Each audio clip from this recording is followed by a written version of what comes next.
vocês? Quem estiver com tablet ou então quiser acessar no celular, está na primeira página do meu blog o texto que eu produzi para essa comunicação. Tá? Quem quiser procurar depois também pode. O blog é padrerodolfo.blogspot.com.br. Bom, pode acessar agora, pode acessar depois. Quem quiser tirar uma cópia do texto, eu já avisei ali no chat, são 6 páginas. Então, quem gostaria de tirar uma cópia do texto agora? São quantos? Vamos ver. 1, 2, 3, 4, 5, 6, 7, 8, 9, 10, 11, 12, 13, 14, 15. 15. Você pode pedir para ela tirar? Se for 8? Não, 16. Então. Aí quando eu tiver pronto, ela vai trazer para nós. Aí vocês têm condições de acompanhar o texto, a colocação que a gente vai fazer. É um texto de anotações, apontamentos, tá? Então não é um texto acabado e revisado, não é um artigo. Então, provavelmente você vai encontrar alguma falha de comunicação, algum errinho de digitação. Também não está metodologicamente correto as citações, né? Simplesmente para que nós tenhamos uma orientação de trabalho. Tá? Em primeiro lugar, para falar da teologia de Balthasar, a gente precisa falar da vida de Balthasar, porque as coisas estão muito interligadas. E um fato muito curioso, embora Balthasar seja contemporâneo tanto de Rahner, na verdade ele pegou Rahner praticamente no final da sua vida, como também de Deibach, que são dois grandes expoentes da teologia contemporânea, e tiveram uma infiltração muito grande no Concílio Vaticano II. Balthasar, ou von Balthasar, como vocês preferirem, não foi chamado para ser especialista do Concílio Vaticano II. Deibach disse a respeito disso que isto foi de fato uma grande humilhação para Balthasar. E olhe que o padre Deibach, na ocasião, Deibach foi um dos mentores de Balthasar, foi quem acompanhou o desenvolvimento teológico da maturidade de Balthasar, não é? Especialmente por volta entre os seus 30 e 40 anos. A gente vai conhecer um pouco da vida dele inicialmente, e nós vamos perceber que de fato foi um homem muito inteligente, não é? Seria um dos poucos gênios que a gente vê na história da humanidade. Já precocemente, por volta dos seus 4 ou 5 anos de idade, ele já dominava completamente o piano, né? Ele já tocava piano. E na adolescência ele era capaz de desenvolver, por exemplo, composições de Mozart completas, inteiras, entre outros autores importantes da história da música. Então, em função disso, a gente vai percebendo que Balthasar recebeu uma educação bastante elevada, né? Por isso, então, que Deibach vai dizer dele que não ter sido convocado para o concílio foi uma perda muito grande. Eu adianto também que um dos problemas da teologia balthasariana é exatamente a falta de uma metodologia teológica estrita. O que é uma metodologia teológica estrita? Aquela que a gente aprende no nosso curso de teologia, não é? Então, nós partimos da Sagrada Escritura, da tradição e do magistério, temos uma reflexão teológica que critica isso, mas que respeita essa estrutura, não é? Nós partimos da fé e chegamos a ela. Então, é uma reflexão que, de alguma forma, respeita a estrutura da teologia. Balthasar parte da sua experiência com Deus, da sua experiência com Cristo, e traduz teologicamente essa experiência para uma construção teológica. Então, esta falta de um critério metodológico próprio, não é? Muitas vezes deixou Balthasar de escanteio do universo teológico contemporâneo. Uma questão também bastante interessante é que o cardeal Ratzinger conseguiu articular muito bem teologia com Balthasar. inclusive publicou livros na área da mariologia, da pneumatologia, da escatologia. Por sinal, a teologia contemporânea, os teólogos, alguns teólogos contemporâneos, especialmente os alemães, eles usam Balthasar muito para refletir a respeito da escatologia, ou para refletir a respeito da consumação da cristologia, não é? Porque a cristologia ela tem uma abertura para a consumação final, de modo que então experimentamos de Cristo é uma prefiguração do que ainda vai se concretizar ou vai se consumar em definitivo na eternidade, não é? Então esta ponte entre o que já experimentamos e o que ainda temos para ver ou temos para experimentar, o inaudito, não é?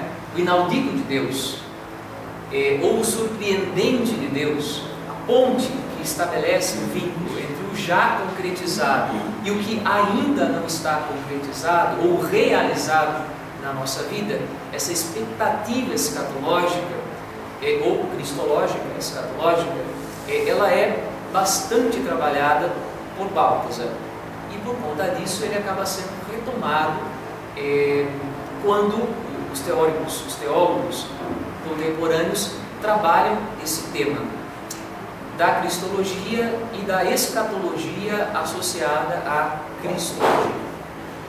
De um modo ou de outro, Balthasar é um autor importante para nós, não apenas porque ele oferece uma reflexão profunda e alternativa, não é?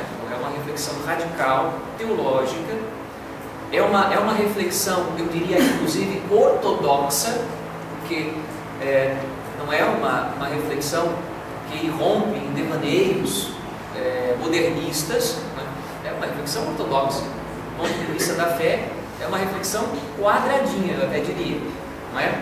Então é uma reflexão radical, profunda, ortodoxa, mas ele caminha por um viés que parte da sua vida.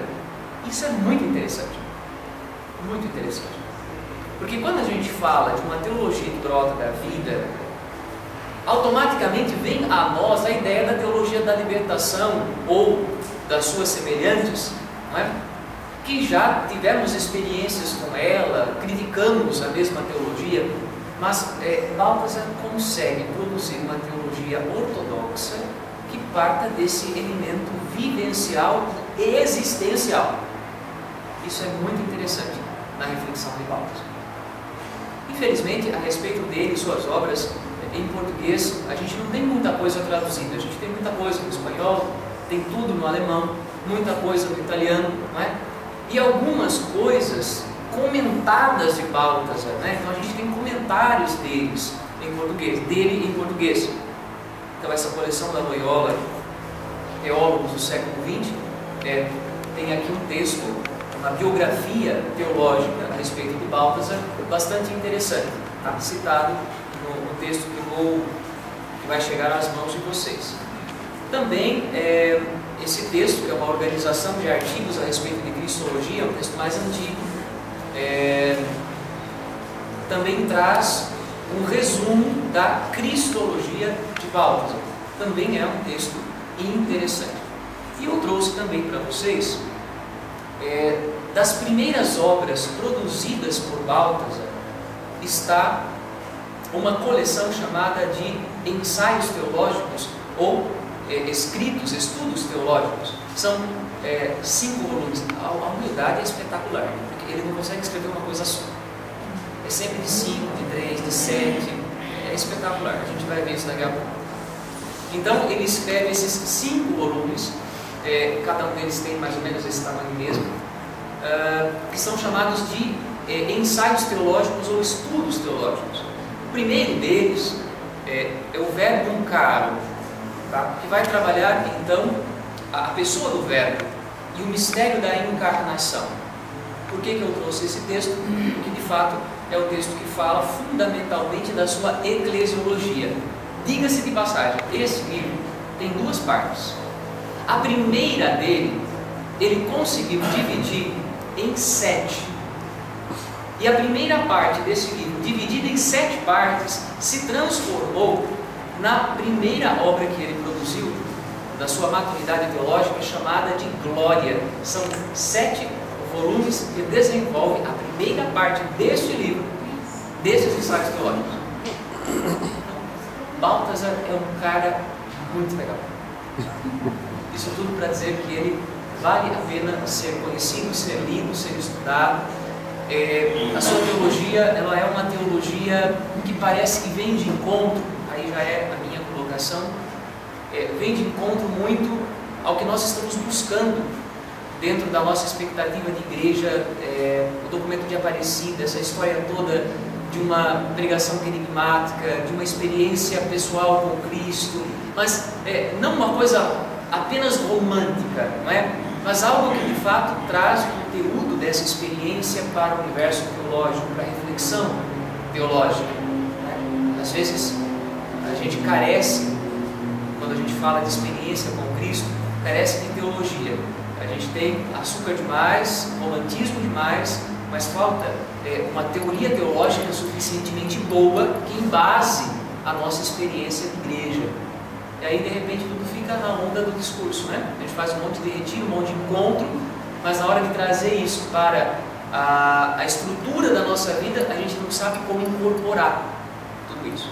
Pois bem, então vamos, depois dessa rápida introdução, né, a moda de prólogo, vamos então retomar a vida de Balthasar, para que a gente possa entender um pouquinho como é que Balthasar chegou à teologia. De fato, ele não nasceu teólogo. A teologia surgiu na vida de Balthasar como uma exigência da busca da verdade, verdade existencial dele, é a sua busca interior, tá? E para chegar à teologia, ele passou por outros ambientes artísticos humanos, como a música, como a literatura, não é? Para depois atingir a teologia e ainda diria mais, navegar para a mística, que é uma coisa que boa parte dos teólogos hoje não conseguem fazer, devido ao problema do racionalismo, já criticado inclusive pelo Ratzinger de maneira extensa em várias obras que ele produziu. Os nossos dramas são esses. Um dos nossos dramas é esse, drama de nós ficarmos demais na reflexão racional produzida pela nossa mente e não conseguirmos experimentar isso na espiritualidade cristã. Não é? Então, uma espiritualidade carente de razão seria deficiente, como também uma racionalização carente da possibilidade de encarná-la, né? Portanto, uma experiência que prezasse apenas a reflexão racional, a sua estrutura, mas que não entrasse na nossa vida, não fosse experimentada misticamente. Então, de fato, o que é que ela serve para a vida da igreja? Um pouco. Balthasar começa com a música, passa pela literatura, navega pela teologia e, eu diria, por fim, desemboca na mística. A mística balthasariana é, de fato, uma mística de amor esponsal por Cristo. Estou puxando sardinha para o meu lado, porque essa é a defesa do meu mestrado. E eu utilizei nele, não esta primeira obra de Balthasar, mas o segundo volume dessa coleção, que é Sponsa Verbi, que fala a respeito da igreja como noiva de Cristo. Que os críticos de Balthasar vão dizer que, na verdade, as duas grandes obras que resumem a sua teologia são exatamente estas: Verbum Caro e Sponsa Verbi, onde está a sua cristologia e a sua eclesiologia em função da cristologia. Estou indo muito rápido? É um bombardeio, na verdade. Mas, gente, não dá para ler um alemão se não for desse jeito, porque eles são confusíssimos. Mas no final as coisas dão certo. Vamos ver se nós conseguimos chegar bem até o final. E vimos. É o mais importante, não é? E se vocês conseguirem se entusiasmar a ler e buscar alguma coisa a respeito de Balthasar, eu acredito que pode compensar muito para a experiência teológica de vocês. Muito bem. Balthasar nasceu em agosto de 1905 e morreu em agosto de 1988, de agosto a agosto. viveu praticamente ao longo do século XX, com tudo aquilo que o século XX carrega de história.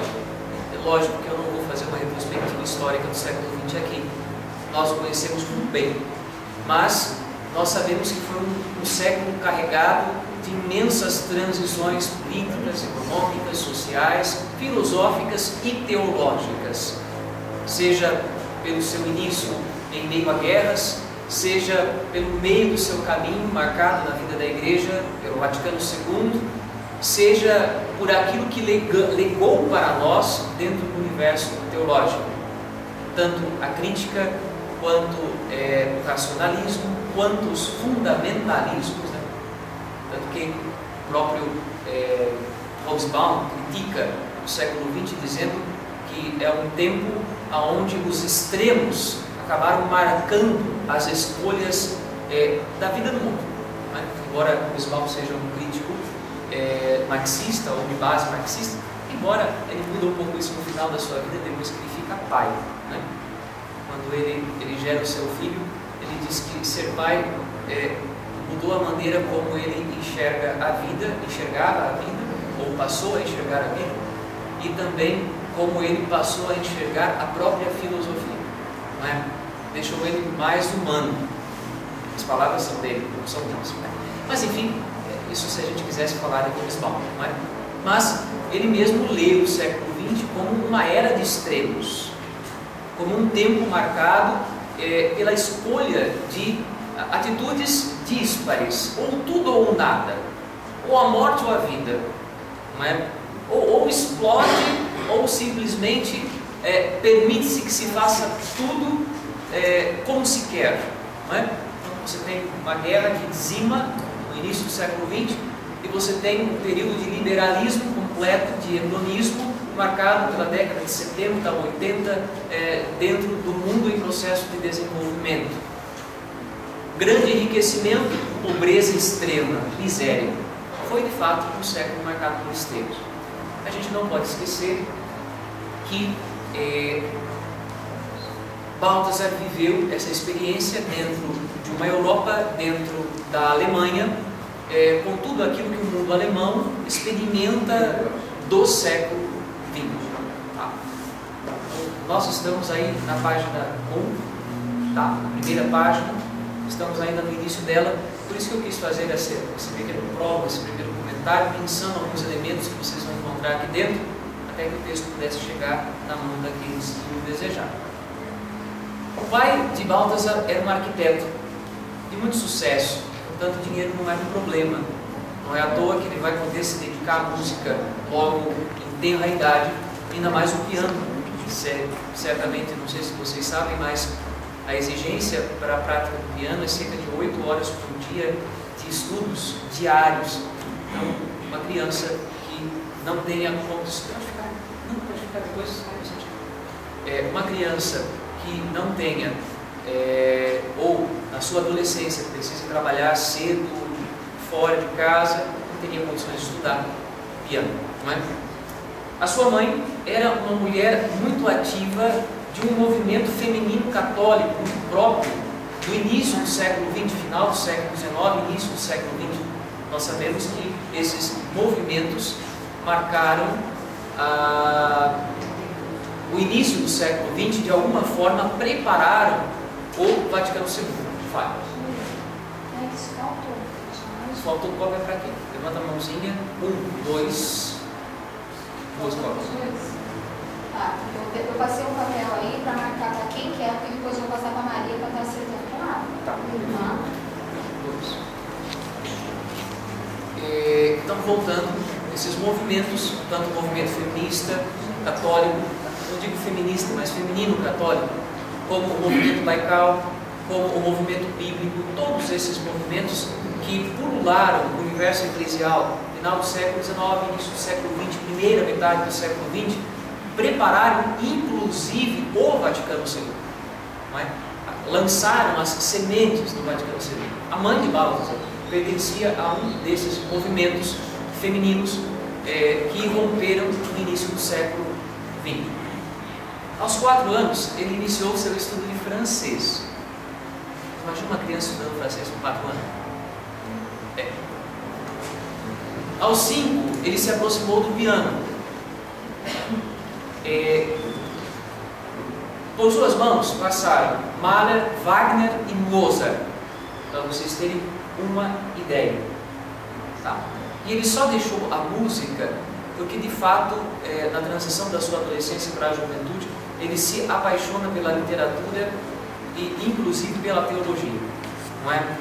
Pelos teólogos, ainda não tanto pela teologia, mas pelos teólogos, não é? E em função disso, ele acaba abandonando a música, abandonando o piano. Abandonando em que sentido? Ele deixa de tocar, porque ele vai produzir obras a respeito de teoria musical. Ele não tocava Mozart apenas. Ele vai criticar, do ponto de vista da música, a teoria musical de Mozart. Ele tem obras publicadas a respeito de teoria musical. Com 6 anos de idade, ele já era capaz de tocar uma sinfonia completa de Mozart, do piano. Eu ressalto isso para que a gente perceba que, de fato, a gente está falando de uma pessoa de uma capacidade intelectual muito legal. Muito legal. Então, vale a pena ler uma pessoa assim. Vale a pena ler um teólogo assim. Vamos por esse caminho.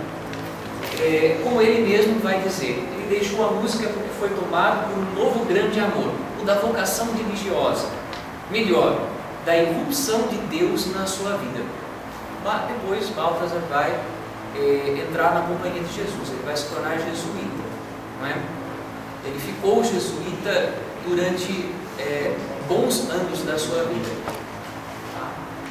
No entanto, houve um momento em que ele sentia que Deus lhe pedia algo mais que o jesuitismo, e eu aqui estou sendo tendencioso em falar de jesuitismo, não é? E não a companhia de Jesus, não é? Então, o jesuitismo não permitiu que ele realizasse dentro dos limites da sua experiência comunitária, e é por isso que ele vai abandonar, vai deixar a companhia de Jesus, nas palavras dele mesmo, com grande dor, porque ele considerou a companhia de Jesus a sua casa durante um longo tempo da sua vida, mas ele deixa a companhia para que ele possa viver a experiência que Deus estava colocando diante dele naquele momento. Da música, ele vai à literatura. Da literatura, à teologia e à mística. Também, em cada um desses ambientes, ele faz um caminho de busca do divino. Qual que é a grande busca de Balthasar? O verbo de Deus difuso no mundo. Ele está em busca do verbo encarnado. Essa expressão é dele mesmo e é uma expressão difícil de ser entendida, não é?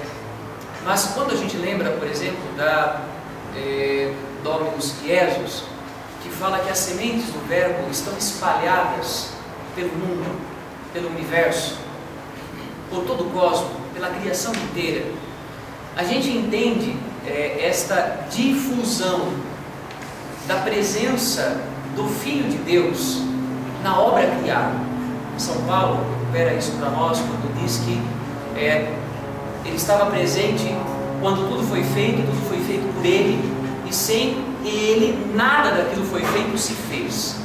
Então, a busca de Balthasar, a busca profunda de Balthasar, é esta busca de encontrar o verbo difuso no mundo, de entrar em contato com este Filho de Deus, porque todas as coisas foram feitas, nós homens, inclusive, a humanidade, inclusive, não é?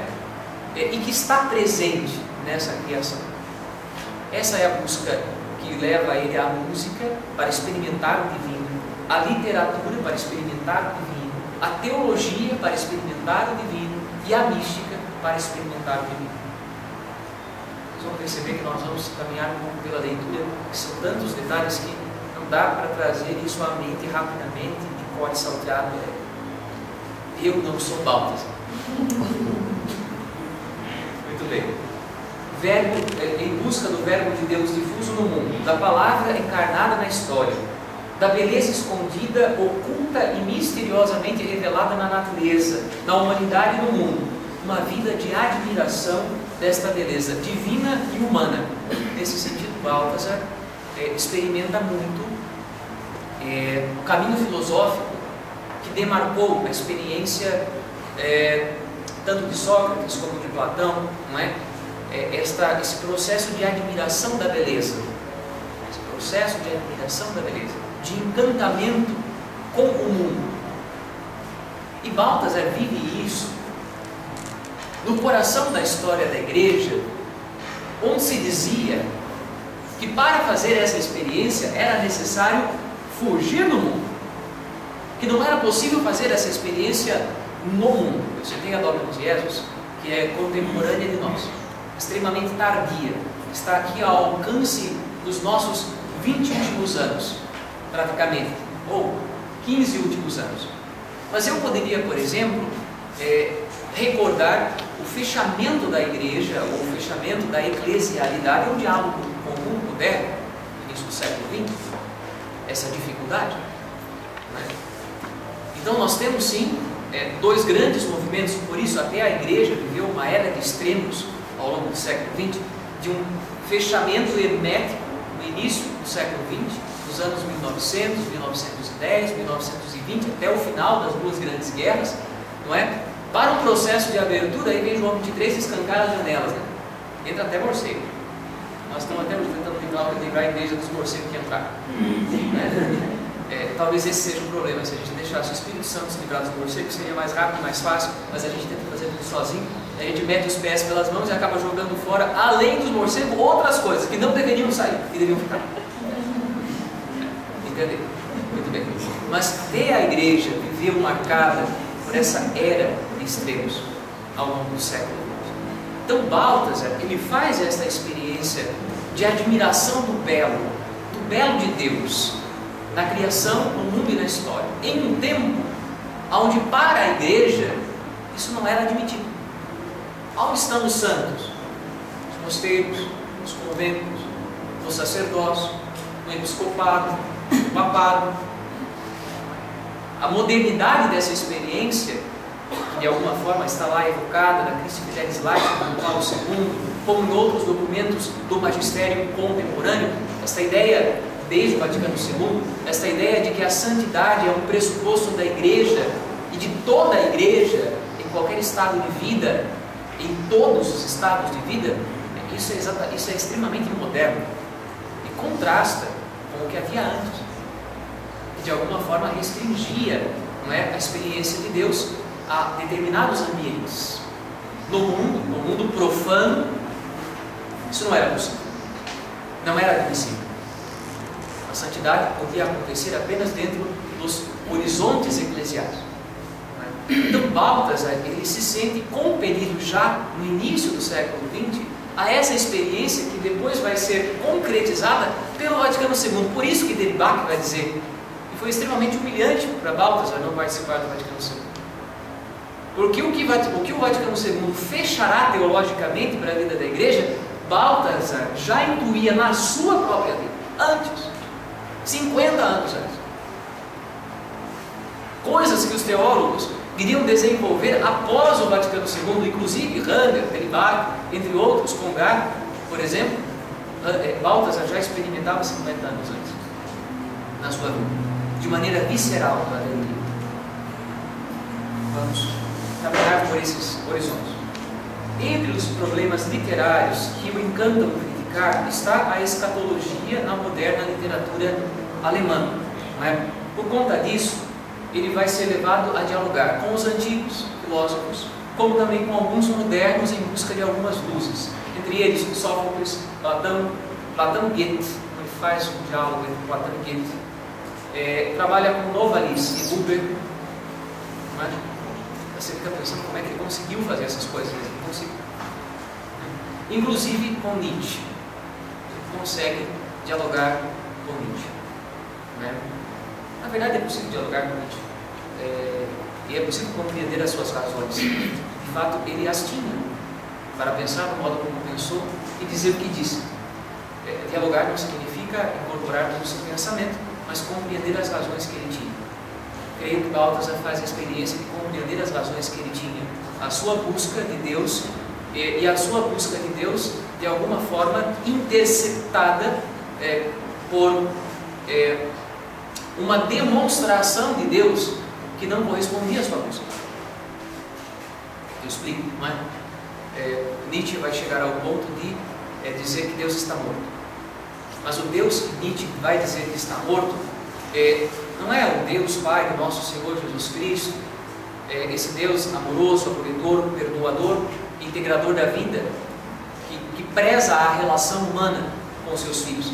Mas é aquele Deus distante, soberano, que de alguma forma a instituição eclesial defendeu ao longo da modernidade como represária para a reforma protestante, e que de alguma forma ainda marcava a vida da igreja no início do século XX e ao longo do século XX. Não é? Então, essa experiência de um Deus distante do ser humano, de um Deus que não é capaz de entender as razões do coração humano. Para Nietzsche, este Deus está morto. Não é? Ele mata este Deus na sua experiência pessoal com ele. Não é? Então, entender as razões de Nietzsche é perceber que, na verdade, a experiência eclesial, o chão da fé da igreja até a primeira metade do século XX era um chão de fé que nem sempre permitia a experiência com Deus. E se permitia a experiência com Deus, permitia uma experiência com Deus mediada pela autoridade, pela submissão, pela opressão.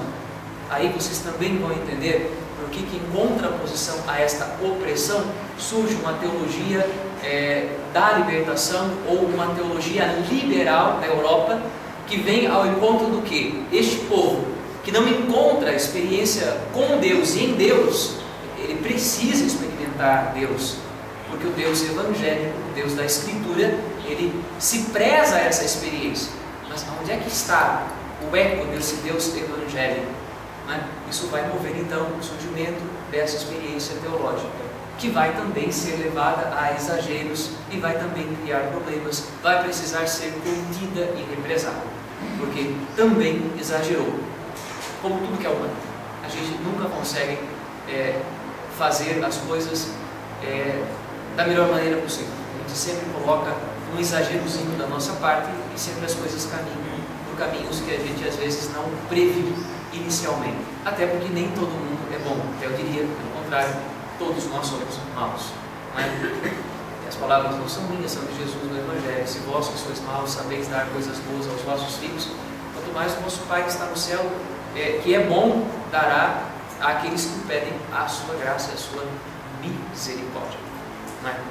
Então talvez esta concupiscência, essa maldade presente no coração humano nos leve a fazer escolhas que deturpam até a obra que nós começamos bem, mas que acaba terminando um pouco mal, ou desvirtuado do seu objetivo original. Submetendo as indagações desses filósofos o exame dos mitos da história cultural alemã, e ele vai conseguindo interpretá-los e reconduzi-los à cruz. A pregação fundamental, pregação não é uma palavra adequada, mas o tema que vai girar em torno da cristologia de Baltasar é a cruz. Não é? Tanto que ele vai dialogar depois no seu período de mística, no seu período místico de vida, ele vai dialogar com Teresa de Jesus, com Teresa de Ávila, ele vai dialogar com São João da Cruz, porque são os místicos nos quais ele se apoia para fazer a sua experiência de cruz. E quando ele dialoga com o universo filosófico, o seu objetivo é este: levar estas ideias à cruz de Cristo. Levar essas ideias à cruz de Cristo. Diria mais, uma outra expressão: submeter essas ideias ao crivo da cruz de Cristo. Essa é a experiência teológica de Baltasar com o universo filosófico. Por isso que ele é bárbaro, fantástico, espetacular. Vocês têm que ler.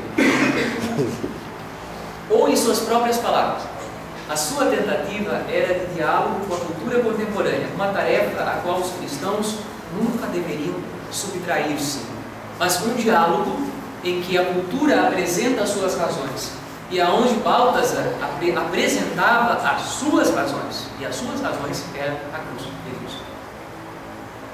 Portanto, sim, Baltasar era capaz de ouvir as razões do coração dos filósofos antigos, modernos, contemporâneos, medievais, mas ele também era capaz de dar a esses filósofos, aos teóricos do seu tempo, as suas razões.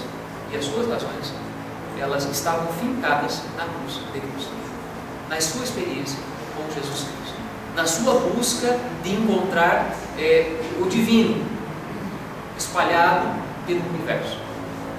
Nem um eco maravilhoso aqui a carta a Fides et Ratio de João Paulo II, que bastaria ler novamente o Fides et Ratio para perceber as linhas de encontro com a reflexão de Baltasar. Não é à toa que Ratzinger não só construiu amizade com ele, mas publicou muita coisa com ele, porque realmente as linhas de encontro são espetaculares. Em 1929, ele entra na Companhia de Jesus após a morte da mãe, onde ele permaneceu até 1950. Portanto, durante 20 anos, ele ficou na Companhia de Jesus. Sua saída deveu-se ao chamado interior, portanto, a essa unção interior, a esse pedido de Deus. Ele disse que ele sentia que que Jesus o estava chamando para algo que não cabia na companhia de Jesus. Os seus superiores não queriam permitir, não aceitavam que ele desenvolvesse. E a consciência da necessidade de uma nova forma religiosa, que integrasse a vocação cristã com a fidelidade ao mundo. Eu não sei se vocês têm noção do quanto isso é moderno e terrível para a teologia. Não é? Porque a vocação cristã, dentro desse momento histórico, nós estamos nos anos 30, nós estamos nos anos 50, a vocação cristã, ela era algo completamente construído à parte do mundo. O mundo é profano. Foi o mundo que condenou Jesus Cristo à morte. Portanto, o mundo está longe de Deus. Como é que de repente eu posso ser fiel ao mundo e ainda por cima viver minha vocação cristã nele? Então, essa é a experiência que move a vida interior de Baltasar, não é? E é por causa dessa experiência que ele vai sair da companhia de Jesus, porque Cristo não cabia lá.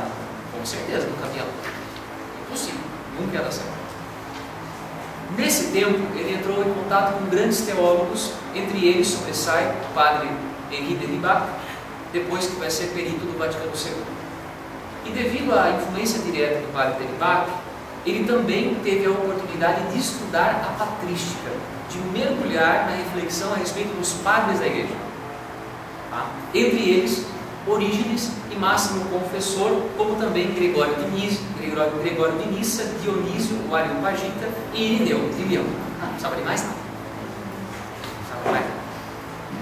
Sem ignorar as reflexões de Agostinho. Ele também se apropriou de algumas coisas de Agostinho. Então, na verdade, Baltasar, a experiência que ele tem com a patrística, vai dar para ele a base da sua argumentação teológica. Não é? Base da sua argumentação teológica. Uma argumentação apologética, claro, sem dúvida alguma, de defesa da fé e da defesa da fé em Cristo. Ao longo de 1930, então procedendo um pouquinho, ele já havia se dedicado ao diálogo com alguns teólogos, né, que são desconhecidos de nós, porque alguns deles são alemães, mas que de fato eram grandes teólogos da época. Não é? Então, Bernanus, Schneider, Verlag, inclusive com Verlag ele vai ter um longo trato teológico, vai ser alguém que vai influenciar no seu pensamento, e vice-versa.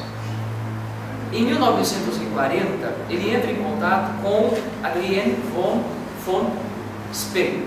Aí, o meu alemão aqui não vai funcionar, porque eu não sei como é que se pronuncia esse Y no final do nome dela. Por isso, então, esta senhora será chamada daqui para frente de apenas de Adriene, porque Adriene é mais fácil de pronunciar. E também o Carpavo. Então, ele vai ter contato com Barth, que é um teólogo protestante, que vai criar vários problemas na teologia, para nós, inclusive, né? Mas a sua teologia é uma teologia que provocou muitas reflexões ao longo do século XX, né? Muito importante. Adriene também ela era de um movimento evangélico, né? Portanto, ela era separada, ela era protestante. Né? Mas vamos lá, essa primeira, ela era uma doutora evangélica. Então, ela era uma doutora, mas ela era evangélica, ela não era católica. E ela tinha dificuldades de pronunciar a invocação "seja feita a vossa vontade" do Pai Nosso.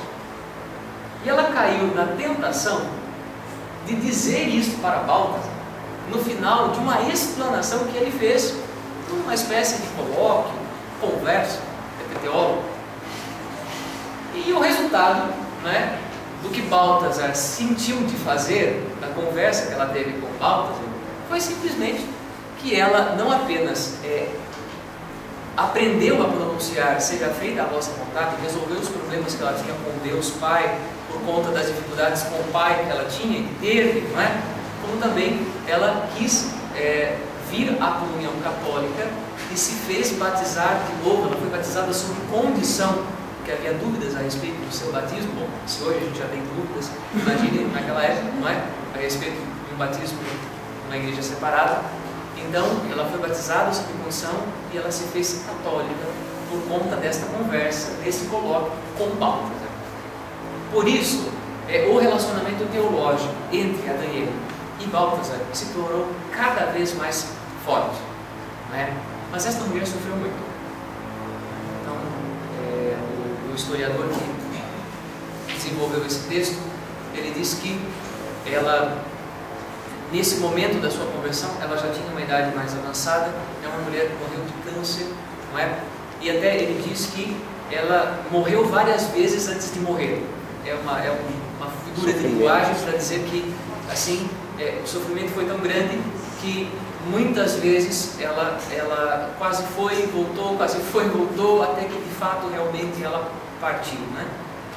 Mas uma mulher com uma mística espetacular. Uma mulher com uma mística espetacular. Inclusive, conta o historiador que ela houve até algumas experiências não apenas místicas, não é? Mas alguns até milagres que surpreenderam não só a Baltasar, como aqueles que o odiavam na sua vida, não é? No entanto, a Companhia de Jesus não aceitou, não é, esta produção teológica e mística de Baltasar como uma doutora que era provinda do universo evangélico.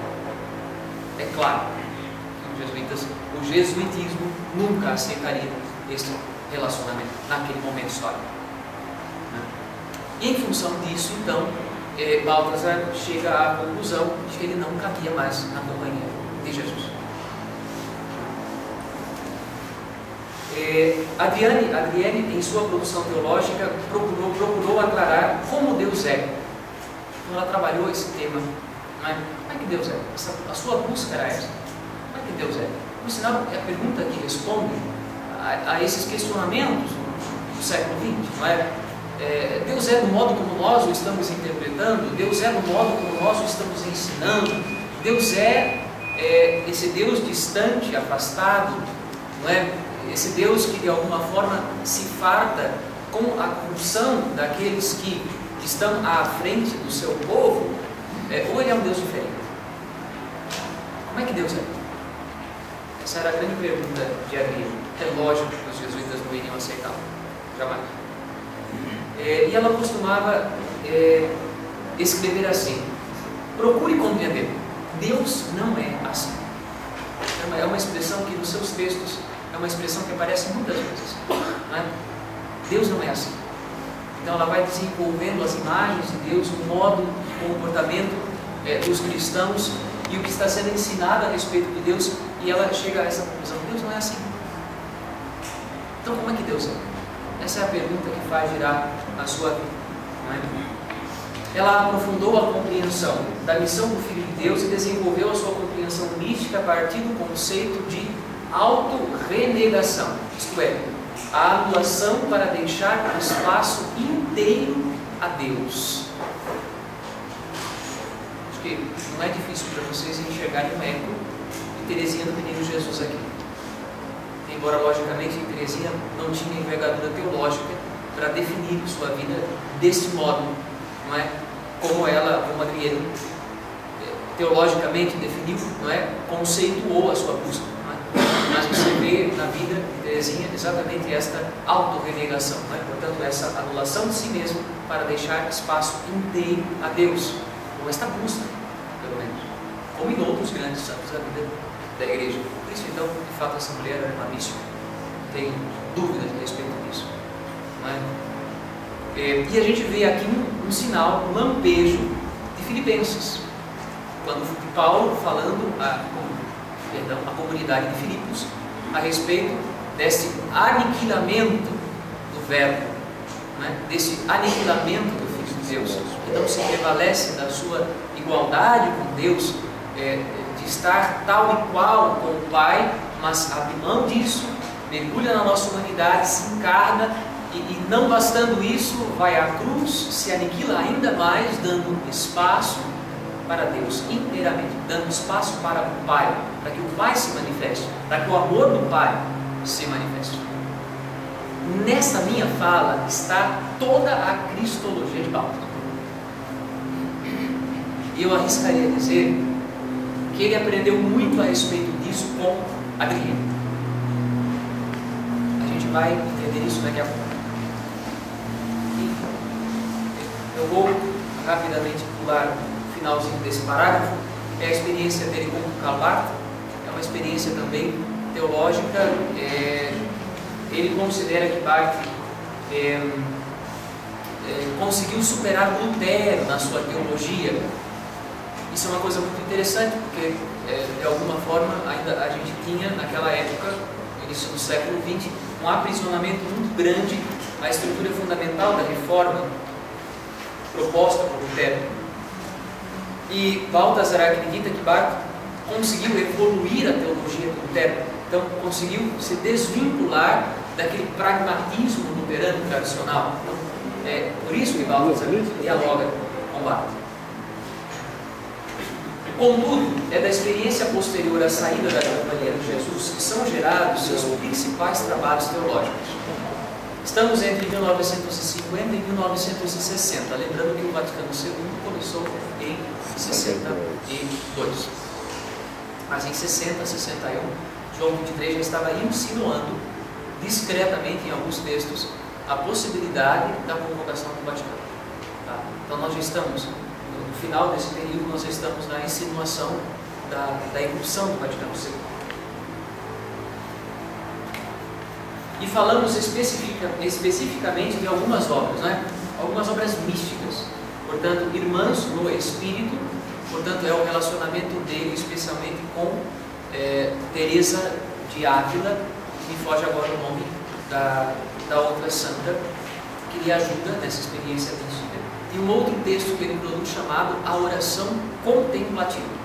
Então, a experiência da contemplação é que vai ajudar Balthasar nesse momento que ele sai da companhia de Jesus e vai ter que sobreviver sozinho, né? Ele vai enfrentar pega para capar terrível, vai precisar trabalhar, vai precisar ganhar o seu sustento e além de tudo isso, uma coisa que ele nunca fez antes, porque desde sempre teve uma família que lhe deu o que precisava. Depois foi a companhia de Jesus, os jesuítas, também nada lhe faltou. E de repente, ao sair dali, impulsionado por essa motivação vocacional, ele terá de ganhar o pão com o suor do seu rosto para sobreviver, não é? Então, justamente nesse momento, surgem esses dois textos, essas duas obras místicas, e surgem também esses dois primeiros volumes, que trabalham na sua cristologia e depois na sua eclesiologia, Verbum Caro e Responsa Verbo. Como eu disse, resta dizer que ele não foi convidado para o Vaticano II. No entanto, no período do Vaticano II, ele construiu a sua obra magna, a sua obra maior. Qual é que é o tamanho desta obra maior? Página 3. Balthasar escreveu 3 obras que compõem a sua obra maior. A primeira delas se chama Glória, composta de 7 volumes, que desenvolvem a primeira parte desse texto, e que trabalha a glória de Deus na revelação. A segunda obra, por assim chamada, se chama Teodramática, e fala da boa ação de Deus, portanto, da benevolência divina na kenosis, portanto, na aniquilação do seu filho, não é? E na redenção. Então, a benevolência divina, a boa vontade de Deus, boa vontade, mas a palavra melhor é benevolência. Então, a benevolência divina presente nesse processo de aniquilação do seu próprio filho no mundo e na história, na carne, e na redenção que ele opera, não é? Por que há benevolência nesta obra? É algo muito legal. Então são 7 volumes, mais 7, já são 14. Isso porque ele não participou do Vaticano II. Vocês já imaginaram o tamanho da quantidade de documentos do Vaticano II, se esse homem estivesse lá? E a última das obras é a obra chamada de Teológica, quando ele fala da lógica divina do amor no mundo e na Trindade Santa de Deus. São 3 volumes. Portanto, na verdade, a sua obra magna é composta de 14, 15, 16, 17 livros. 17 obras. Sem contar os 5 que eu já citei, que fazem parte dos estudos teológicos anteriores, sem contar esses 2 que eu citei, que são ditos místicos, sem contar um outro ainda, que vai se chamar Derrubando as Muralhas, que essa é uma obra final da sua produção, da sua maturidade teológica, posterior a tudo isso. Não é? Fora o que ele produziu como Ratzinger. Só me escreveu. Vocês imaginem tentar resumir isso numa comunicação como essa. É impossível. Mas eu fiz o que estou fazendo com o posso. Verdade. Esforçando. Antes ainda, desde o início de 1960, como eu disse, já os seus trabalhos, os seus ensaios teológicos já carregavam de alguma forma as primícias, os primeiros frutos daquilo que ele elaboraria no porvir. Acabei de citar a primeira parte então desse texto, que vai ser desenvolvido depois na obra Glória, compõe-se de 7 volumes. E esses 7 volumes estão intitulados assim, o tema deles, né? Verbo, Escritura, Tradição, Verbo e História, as implicações do Verbo, Deus fala como homem, Revelação e Beleza, Palavra e Silêncio. São os capítulos que já estão nessa primeira parte, aqui nesse texto, e que serão desenvolvidos em cada uma das obras de Glória. A segunda parte deste texto, que trabalha a sua cristologia, dedica-se à acolhida da comunicação de Deus pelo ser humano, como um primeiro ensaio intitulado O Lugar da Teologia. Então, a teologia, para Balthasar, fala a respeito da acolhida da comunicação de Deus. Portanto, para Balthasar, a teologia ela é dialógica. Ela é o modo ou a maneira como nós acolhemos como Deus se comunica conosco.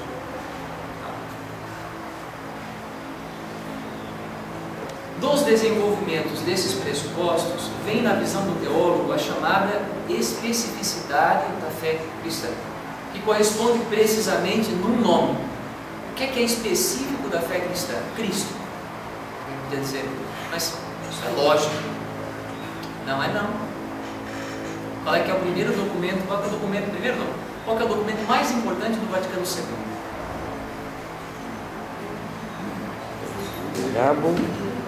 Que Deus deu mais trabalho para ser feito. Lumen Gentium. Lumen Gentium. O documento mais difícil para ser aprovado foi a Lumen Gentium, tá? Que trabalha sobre a natureza da igreja. O que é específico da fé cristã? A igreja ou Cristo? Eu posso ser chacinado por causa disso. Qualquer teólogo. O que é específico da fé cristã? Qual que é a novidade da fé cristã? A igreja ou Cristo? A pergunta mais importante: nesta época em que Baltazar está vivendo e desenvolvendo a sua teologia, o que é que parecia ser o específico da fé cristã? A instituição eclesial. E não Cristo. E não Cristo. Tanto que, próximo do Vaticano II, nós vamos ter anteriormente, mas bastante próximo, a encíclica de Pio XII, a Mystici Corporis, trabalhando então o corpo místico de Cristo, portanto enraizando, embora ainda com todo o tradicionalismo próprio de Pio XII, mas enraizando a experiência eclesial na cristologia, a experiência com Cristo. A igreja, ela é o que ela é por causa de Cristo. Portanto, antes que a igreja fosse, Cristo é, e é desde toda a eternidade, e para toda a eternidade. Isso é uma coisa muito importante. Então, quando nós falamos que, quando Baltazar ressalta o específico da fé cristã é Cristo, é a experiência com Cristo. Então, para aquele momento histórico, isso é avassalador na teologia, no qual encontra síntese a realização do ser humano imerso na tensão entre essência e existência, entre gênero e indivíduo, entre ser espiritual e ser natural. Para Baltazar, Cristo é a melhor resposta para sintetizar esta tensão que existe entre que é essencial, entre aquilo que é divino, entre aquilo que é sobrenatural e aquilo que é natural, humano, acidental, nossa vida nesse mundo existencial. Portanto, se nós quisermos entender como é que a gente junta tudo isso e dá certo, a gente precisa conhecer Jesus Cristo. E precisamos aprender com Jesus Cristo. E experimentar Jesus Cristo. Isso é uma guinada também espetacular.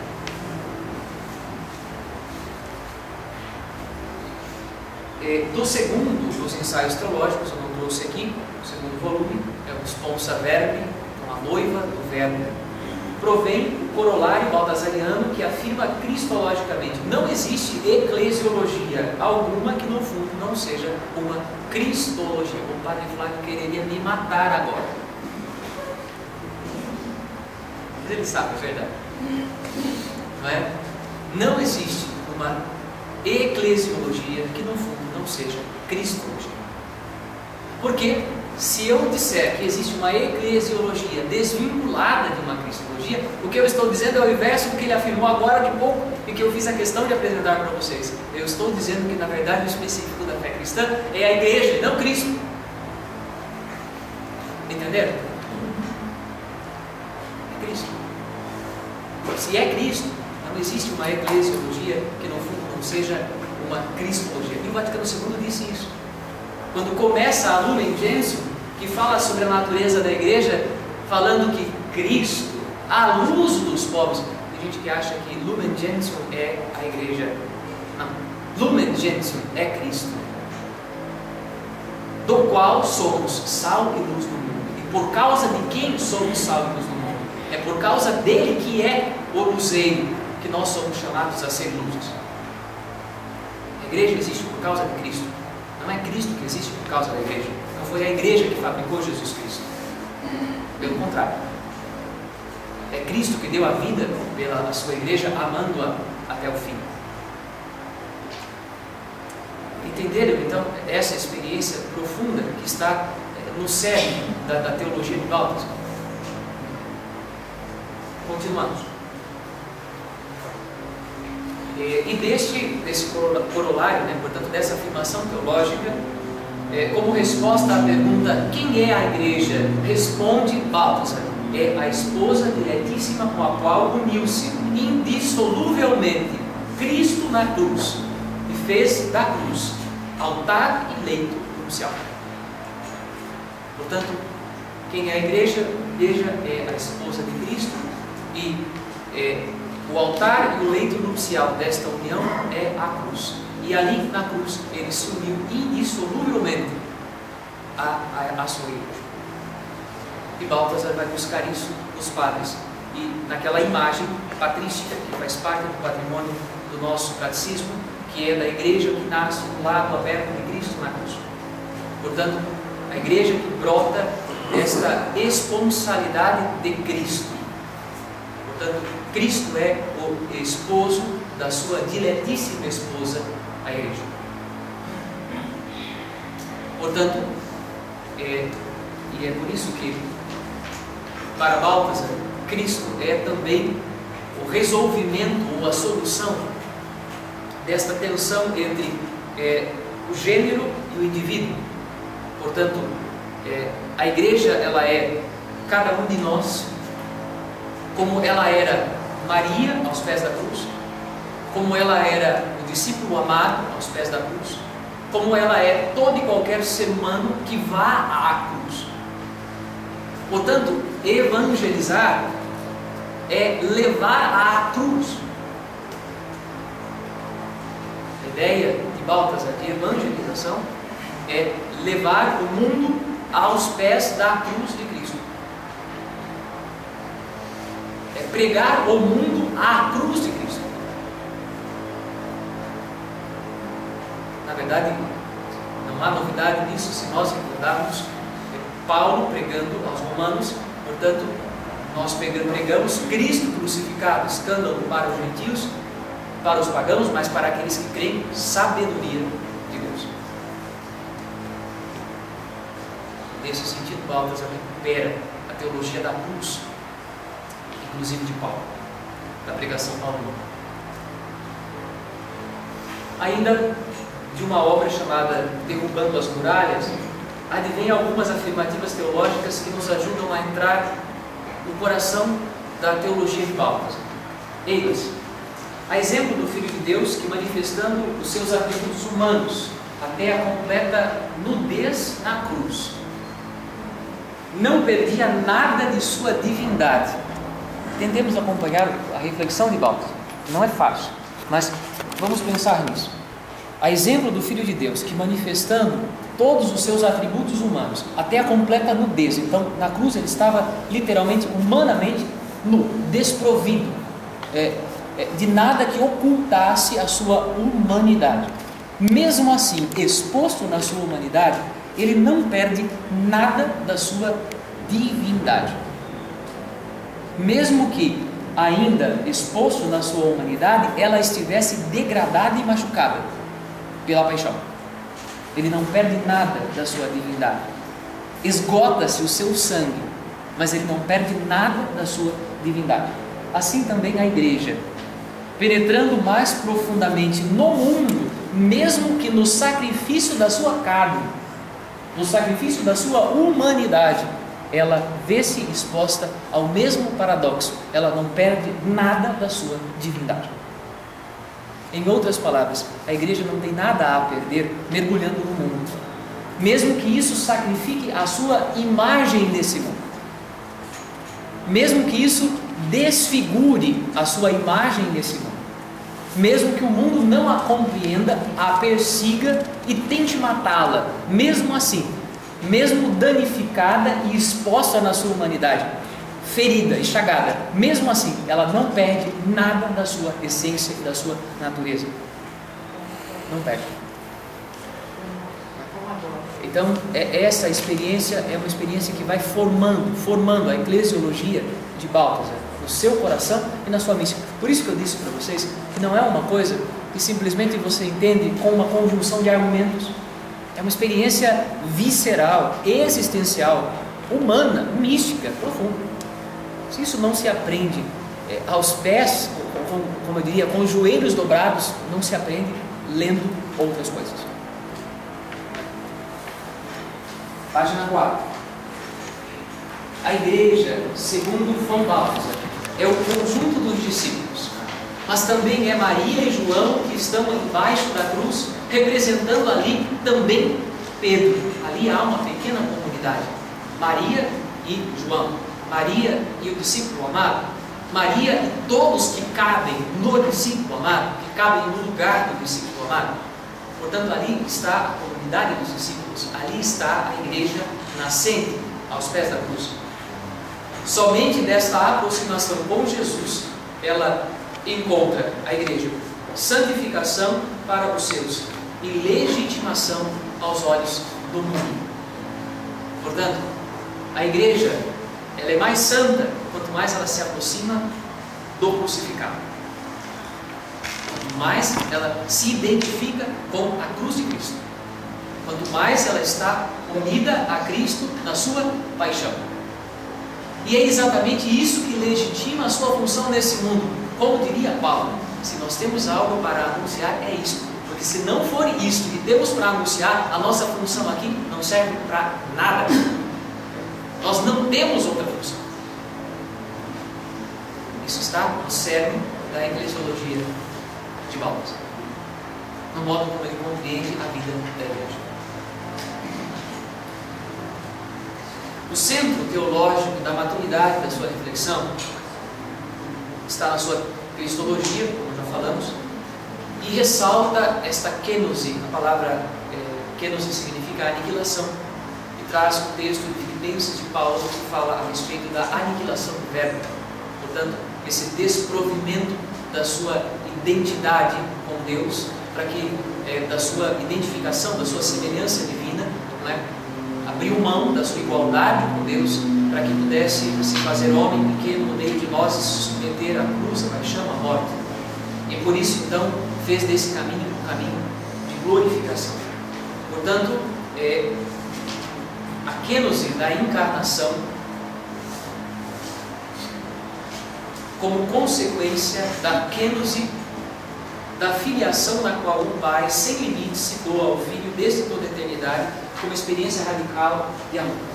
Vamos devagar com isso. A pergunta é simples: com quem aprendeu Jesus? Com quem aprendeu o Filho a amar do modo como amou? A pergunta é muito simples. Se amou-nos até o fim, como diz São João, e fez isso para a oblação da sua vida, ou como diria Paulo, abriu mão da sua igualdade com Deus, submeteu-se à encarnação, à morte de cruz, à completa aniquilação de si mesmo, com quem aprendeu o Filho a fazer como fez? Só existe uma resposta possível. Portanto, a aniquilação do Verbo, a aniquilação do Filho de Deus no mundo, na história, na carne, é resultado de uma experiência intratrinitária em Deus. Portanto, se o Filho agiu assim, é porque ele aprendeu com o Pai a agir assim. O primeiro que se auto-aniquila e se entrega é o Pai, pelo seu Filho. E assim o Filho aprende. A linguagem é humana demais para falar de algo tão grandioso, né?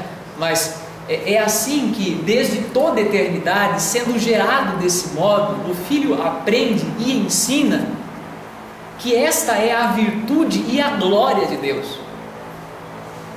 A virtude e a glória de Deus é esse caminho de aniquilação através do qual o Pai se entrega para o Filho em paternidade e assim gera a sua filiação.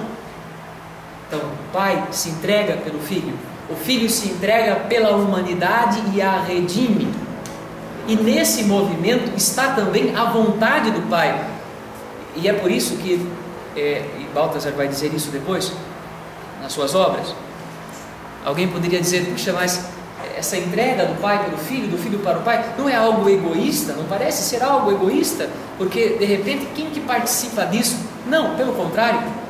Porque na entrega eterna do pai pelo filho, está a entrega do filho pela humanidade, está, portanto, o desejo do pai de alcançar o homem, alcançar a humanidade, que o filho vai abraçar.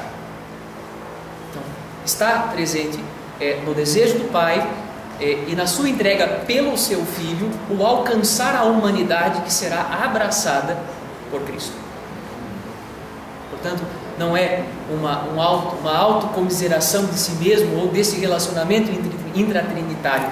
Deus não é egoísta, Deus não é egocentrista. Pelo contrário, é um amor que sempre se projeta para fora, é um amor que sempre busca, que sempre resgata, que sempre se entrega, que sempre alcança, sempre, continuamente. É assim que Ele é Deus, é assim que Ele é Pai, é assim que Ele é Filho, e é por isso que o amor em Deus não é simplesmente uma força ou uma energia, mas é uma pessoa, porque é a essência de Deus realizando aquilo que Ele é o Espírito Santo. Tudo bem por aí? Tá bom. Vamos continuar mais um pouquinho. Gente, eu não vou fazer intervalo, tudo bem?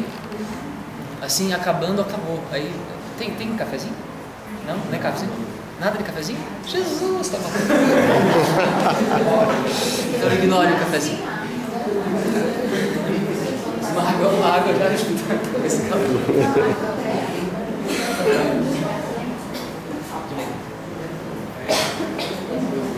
Se vocês conseguiram entender este caminho teológico que fizemos até agora, vocês já compreenderam a cristologia de Balthasar. Mas vamos então rapidamente retomar alguns pontos apenas para fixar e para aprofundar, tá bom? Mas praticamente nós chegamos ao coração da experiência de Balthasar com Cristo.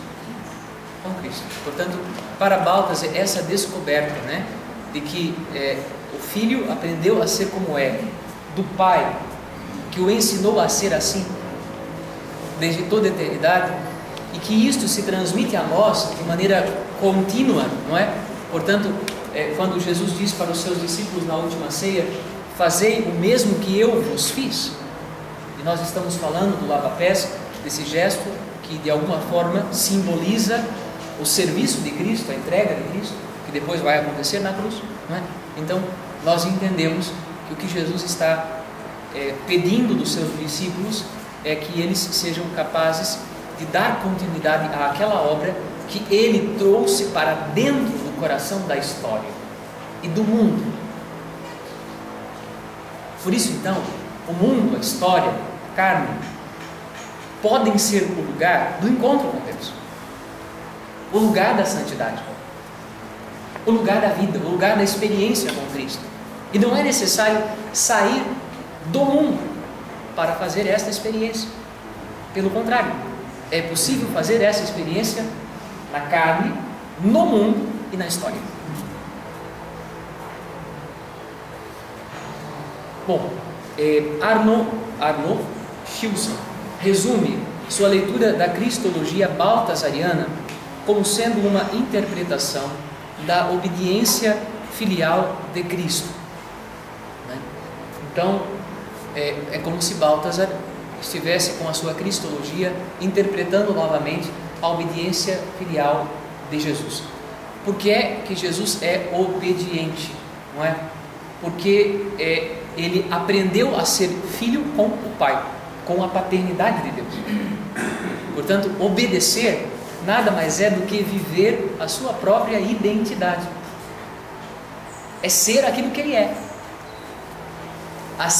É ser aquilo que lhe foi doado, aquilo que lhe foi dado. Como o pai se entrega pelo seu filho, naturalmente, isso significa então que o filho também se entrega. E nessa entrega está a entrega do pai. Por isso que São João diria para nós assim, olha, recordando as palavras de Jesus falando, né? Que o filho não faz nada se não for a vontade do pai, que a obra que eu faço não é minha, mas é do Pai que me enviou para realizá-la. É lógico, porque na verdade em tudo aquilo que o Filho está fazendo, está o que ele recebeu, está a sua experiência de filiação, está a doação da paternidade de Deus a ele, está o Espírito que lhe foi derramado sobre ele, que é o Espírito da filiação. Portanto, que é a entrega total do Pai ao seu Filho. Então, está presente em todas as atitudes, gestos, palavras do Filho, está presente o Pai também agindo nele e através dele, de algum modo. Por isso, então, também ele vai dizer depois a Filipe, como é que você diz que você ainda não viu o Pai? Como é que ainda você disse que não viu o Pai?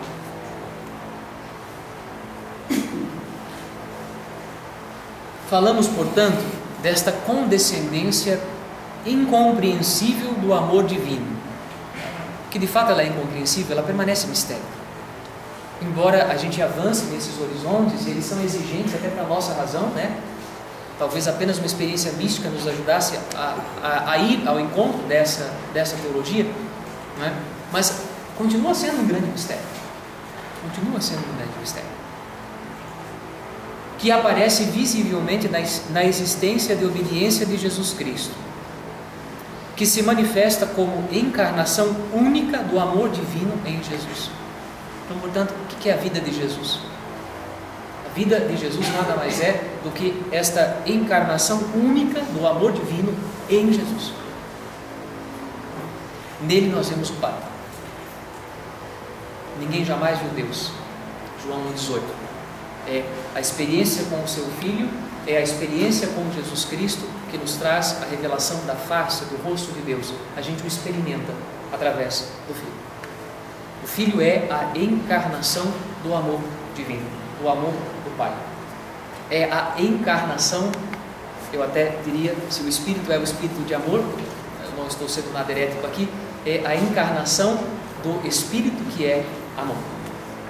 Portanto, em Jesus nós vemos o rosto do Pai e em Jesus nós fazemos a experiência do Espírito que repousa sobre Ele e que nos foi derramado. E que nos faz um com Ele. Inclusive, como diria São Paulo, seu corpo místico, do qual Ele é a cabeça e nós membros. Nos torna um com Ele. Sua teologia nutre-se de 13 intencionalidades teológicas que se compenetram. Portanto, existem 13 intenções teológicas que formam um corpo na sua teologia, né? Muito bem, quais são elas? A apreensão adequada da dimensão teológica do evento Jesus Cristo. Portanto, Jesus Cristo não é apenas um personagem histórico. Então, essa é uma luta de Balthasar, é uma luta da teologia do século XX. Portanto, é a luta de vencer o arianismo, que não só é das origens do cristianismo, mas que está presente no extremo racionalismo moderno, não é? Portanto, essa negativa do aspecto divino, espiritual, da divindade de Cristo. Portanto, existe uma dimensão teológica em Jesus Cristo, em o Filho encarnado. Apreender essa dimensão teológica é um dos primeiros objetivos, é uma das primeiras intenções da cristologia de Balthasar. Depois, da sua percepção espiritual pelo aprofundamento meditativo. Portanto, fazer então essa experiência teológica de Jesus Cristo, não apenas pelo estudo ou pela reflexão racional, mas pela percepção espiritual e pela contemplação, pela experiência mística. Portanto, a cristologia baltasariana nos convida à mística cristã, antes de qualquer outra coisa. E, finalmente, a fundação e a orientação da vida cristã no mundo. Não sei se vocês percebem aqui, mas vocês têm uma síntese teológica, não é? Então, você tem uma síntese teológica fincada em Jesus Cristo e, obviamente, na tradição cristã, que nos lega conhecimento a respeito de Jesus Cristo. No entanto, nós somos convidados a avançar para uma experiência mística que revela para nós quem é esse Jesus Cristo na nossa vida espiritual, na experiência cristã, minha, pessoal, da comunidade cristã também. E é exatamente dessa experiência que brota a ética que vai regir a nossa vida no mundo. Portanto, dessa identificação com Cristo. Tem uma síntese teológica perfeita nesses 3 níveis de intencionalidade. Von Balthasar considera o horizonte cosmológico e antropológico uma redução. Portanto, eles são insuficientes para a compreensão exata do evento Jesus Cristo. Não dá para reduzir antropologicamente apenas Jesus Cristo. Não dá para reduzir apenas cosmologicamente Jesus Cristo. O que é que Jesus significou para a história? Não diz tudo. Qual é que é o lugar de Jesus dentro da vida humana, como um grande profeta, como alguém que falou coisas bonitas, que ensinou coisas bonitas, que realizou milagres? Isso não esgota o mistério de Deus. Isso seria uma redução teológica. Embora nós estejamos ainda dentro do nosso universo latino-americano flutuando nisto, né? Há uma tendência de um antropologismo teológico muito grande na teologia que está sendo produzida especialmente no Brasil hoje em dia, não é? Que é uma redução antropológica. Então, de repente, que na verdade esconde o marianismo, no sério, que é uma negação da divindade, do aspecto sobrenatural, do aspecto transnatural, do aspecto divino, não só em Cristo, como na sua igreja, como na vida cristã. De repente, a vida cristã se transforma apenas num universo de escolhas, né? Um pouco a modo do segredo, né? Eu quero, eu posso. De repente, então, eu não preciso mais nem de Cristo, nem de Jesus, não preciso do mistério da salvação, não preciso da igreja, não preciso de nada nem de ninguém. Eu sou Deus, né? E pronto, acabou, está tudo resolvido. Então, a gente tem visto esta ontologia antropológica crescendo muito. Eu acho que é muito cedo para criticar isso. Quando eu estou falando, eu não estou criticando, eu estou apenas constatando que é um fato que está presente na produção teológica atual, não é? Mas não sei se vai ser positivo ou negativo. Talvez daqui a alguns anos a gente consiga emitir uma opinião melhor sobre isso. Mas é muito forte, né? É muito forte essa ideia, essa redução antropológica, não só de Cristo, de Jesus Cristo, como da teologia como um todo. É como se de repente eu dissesse assim: uma vez que Cristo se encarnou, uma vez que o Verbo se encarnou, se fez carne, então basta simplesmente eu ignorar esta vida divina, né? Basta ignorar esta vida divina e simplesmente olhar para esse personagem histórico que tem muito a dizer para mim. Não basta. Porque se Jesus é um personagem histórico que tem muito para dizer para mim, está presente nele, na sua vida, uma revelação, um mistério que está sendo descortinado e um convite. O convite de Deus é exatamente esse, é da comunhão com Ele, é o de rompermos os limites da história, é o de vencermos a vicissitude da morte. Então, a nossa vida não é para este mundo, é para além deste mundo. Então, não dá para reduzir apenas antropologicamente a teologia. Nem a teologia, nem a cristologia.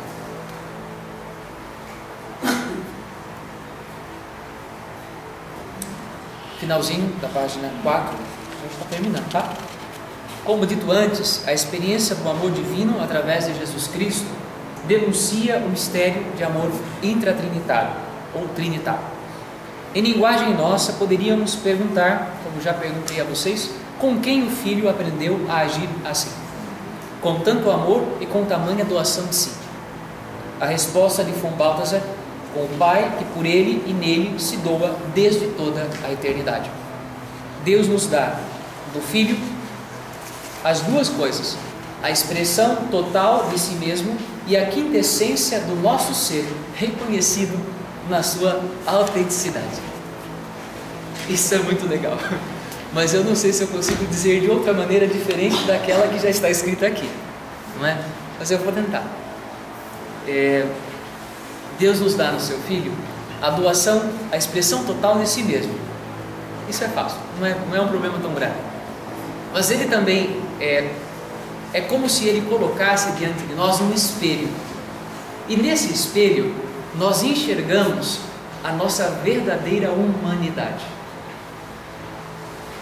É isso que nós poderíamos traduzir de uma maneira mais simples, o que significa a quintessência do nosso ser reconhecido na sua autenticidade.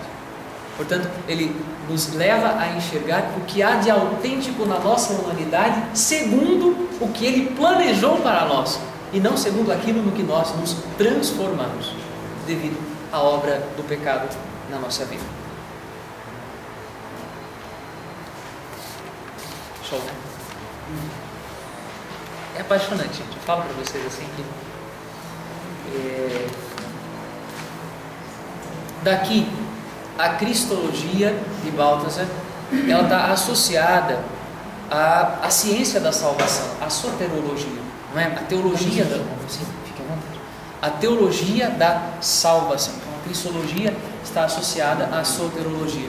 Claro, a missão do Filho no mundo não é outra senão a redenção, o caminho da salvação. Então não tem como desvincular uma coisa da outra. Então a atitude quenótica do Pai está em vista da salvação do homem. Acabei de falar isso anteriormente.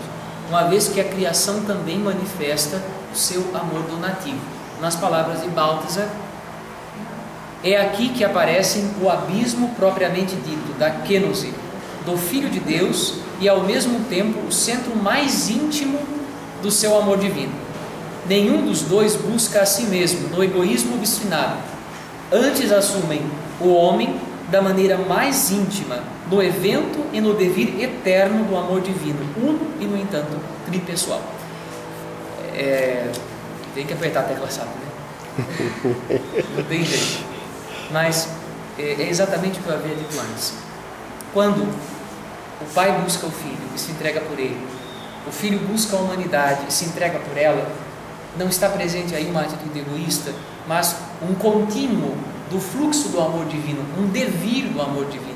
O amor divino não para em mim redimido, em nós redimido, e nem na igreja redimida. O amor divino é como aquela onda de uma pedra lançada num lago que se propaga indefinidamente, eternamente, no cosmos, na criação, na eternidade. É um contínuo, ou um contínuo de amor. Então, e que brota da relação tripessoal da Trindade. Dessa relação tripessoal da Trindade manifesta desde a sua unidade na pessoa do Filho encarnado, do Verbo encarnado no mundo, não é? E é exatamente a isso que nós somos convidados a continuar a manifestar. Portanto, a fazer com que esta onda continue a se propagar. Isso não é apenas uma iniciativa humana. Pelo contrário, é graça agindo no humano. Portanto, do mesmo modo que o Filho não age sozinho, mas em tudo aquilo que o Filho faz está presente o Pai que o gerou e se entregou por ele, e se entregou nele, se entrega nele, também em tudo aquilo que fazemos nós e podemos fazer, está presente aquele que se entregou por nós, que é em nós, que nos fez seu corpo, que nos se uniu a nós de maneira indissolúvel, como igreja. Portanto, em tudo aquilo que fazemos está Cristo e o seu Espírito. Portanto, esta onda de amor continua a se propagar de maneira contínua. Ao homem é concedido um espaço em Deus para fazer a experiência de seu amor, não apenas um ato e esforços humanos, ou esforço humano, mas ser trinitário divino e glória do próprio Deus.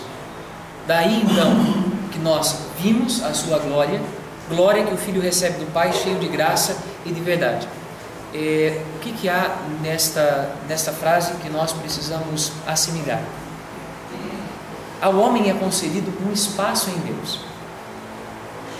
A humanidade, ela não é um acidente de percurso da obra da criação. Isso é algo muito importante. Nenhum de nós é um acidente de percurso da obra da criação. Nós não somos o resultado de um acaso divino ou de um incidente que deu errado, não é? Mas pelo contrário, O ser humano encontra um espaço em Deus. O ser humano é capaz de experimentar em Deus a oportunidade de estar nele, sendo quem Ele é.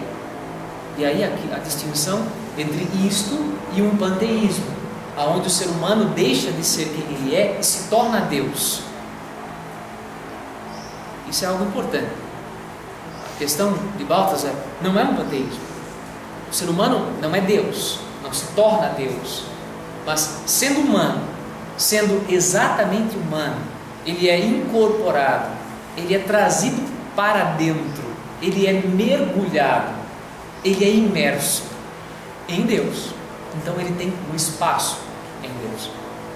E tendo um espaço em Deus, sendo mergulhado em Deus, ou ainda tendo Deus mergulhado nele pelo derramamento do seu amor, talvez o movimento seja exatamente esse na reflexão baltasariana, né? Tendo Deus mergulhado nele pela manifestação do seu amor, tendo Deus irrompido nele pela manifestação do seu amor, então esse ser humano está divinizado, vai sendo divinizado, não é? Portanto, o ser humano não é simplesmente mais humano apenas, não é uma criação no mundo, mas se torna um ser trinitário divino, se torna, está mergulhado no ser divino, está mergulhado, imerso no ser divino. A melhor imagem que me vem disso é a ideia de uma esponja encharcada de água. Ela continua a ser esponja, ela continua tendo a sua identidade, mas ela está tamanhamente encharcada daquilo que a envolve e a nutre, que não dá para dizer que ela não está mergulhada ali.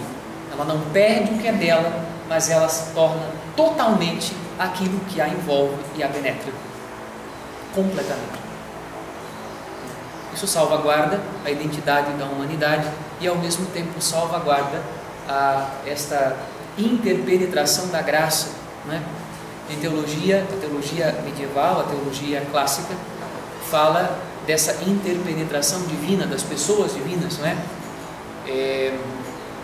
Que se chama de pericorese na teologia clássica. Portanto, o Pai está todo no Filho, o Filho está todo no Pai, o Espírito está todo no Pai e no Filho, e ambos estão mergulhados no Espírito, não obstante isto, cada um com a sua personalidade, sem deixar de ser quem é, e sendo Deus ao mesmo tempo, não é?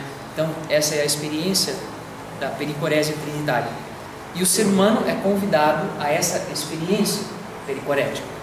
Portanto, o ser humano ele é mergulhado nessa experiência profunda de amor, aonde está presente a doação do Pai pelo Filho, do Filho por nós, e ao mesmo tempo esse movimento de entrega de nós por aqueles que são semelhantes a nós, pelo nosso próximo, como nos ensinou Jesus.